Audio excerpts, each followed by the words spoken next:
Hey guys, SparkleStoner here, and welcome back to SparkleStonerSeconds. Now, the first thing you'll notice is that you're in an unfamiliar environment. What happened to the redstone testing facility, you ask? Well, it's still there. However, this map is... multiple maps are on Jaws's private PvP... it's going all dark, I don't even know. On Jaws's private PvP server, where we're stress testing and designing and all that fun stuff.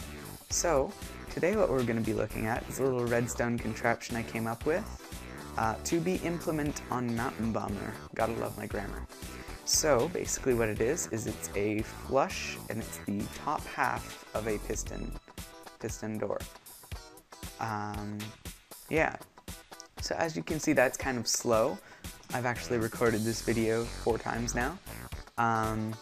Each time thinking up of a better design. So let's hope we get this right. So what you want to do is, why is there redstone? I didn't place redstone there.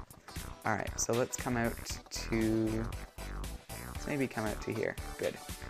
So we shall place, our downward facing pistons. Good. And then you want to place your outward facing piston, like so. Give it its block, just because we're nice. Now, what you want for powering, first you're going to power your top pistons, then we're going to power the bottom piston. But let's take a look at the powering for the top piston first. So in order for this to work, because a piston can only pull closed pistons and blocks, we need to have that stay open long enough for this to close. So what we're going to do is, well, first we'll work on our activation. So sadly that has to have a repeater there. Actually, I'll just go through and show you. So this works. This is our first part done. This is the downwards piston extender. Whoops.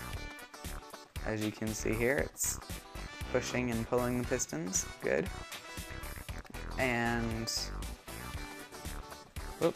there. Now, what we need to do is we need to wire in a reset line of sorts. Let's just make it daytime.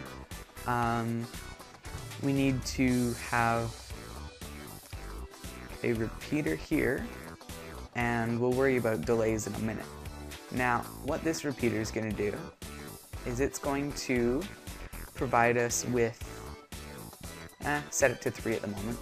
It's going to provide us with a second current that's going to run through here and keep this open while this closes. Now, in order for them to open at the same time, we need to put a repeater there, just set to 1 tick of delay. Now, back here, sadly, because these are both from the same input, we need to put 1 tick here. That's also why we put 1 tick, not 0 ticks down there.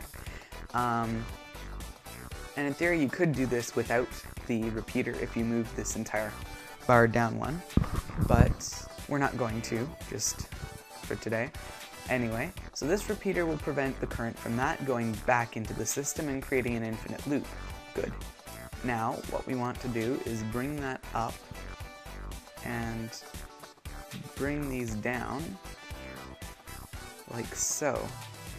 And I'd say that we're pretty much done. This is our system here.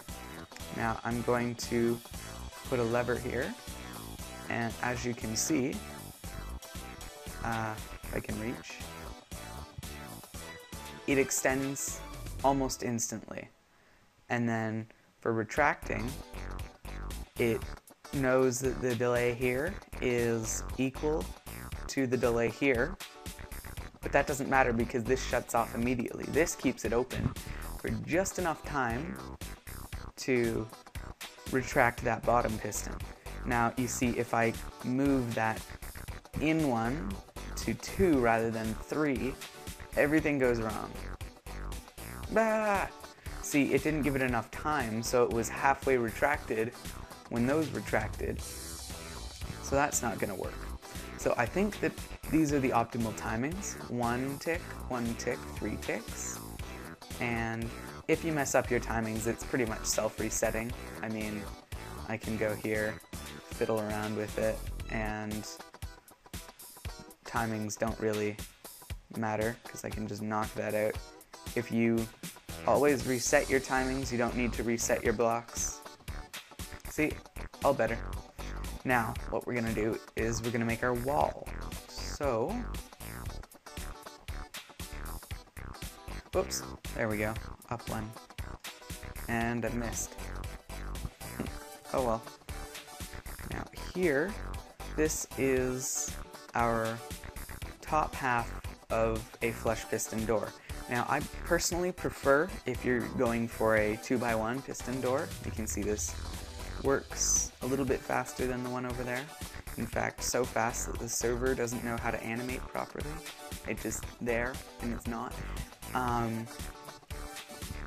But I much prefer this method of 2x1 hidden flush piston door, because the other method, which looks something like this, is exactly horizontal. If you take a look, here I'll look at it. See this? From that angle, I'll come over here. It's exactly the same. But if it's too high, then you have both pistons on the same side and it just kind of looks ugly as you're walking through. So, I mean, if you walk through a hallway and you see pistons on the side, you're like, ah! But people often look straight ahead so they won't see a piston on the roof or beneath their feet.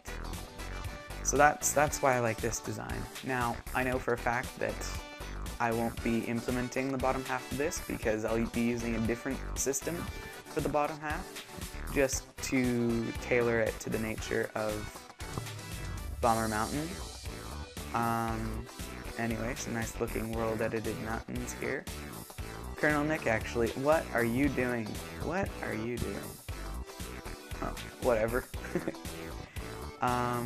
Just a little bit of redstone underneath. Just some random, it's gone all dark. Random redstone, but yeah, here's our door. Now, if you want to learn more about redstone, I do Stoner Seconds, SparkleStonerSeconds, in which some videos I go really fast and I just try and make it, and that's if you know how something works or you understand and you just need to know how to make it because you've forgotten. I have multiple designs for bud switches, flip-flops, stuff like that. And also I do videos like this where I explain how something works, why it works. I find that's how I roll. If it makes sense to me. Anyway guys, thanks for watching, and definitely be sure to check out my other videos, my channel. Don't be afraid to ask me anything in the comments. The comment section are your friend. And yeah, I think that about does it for me today. Thanks for watching.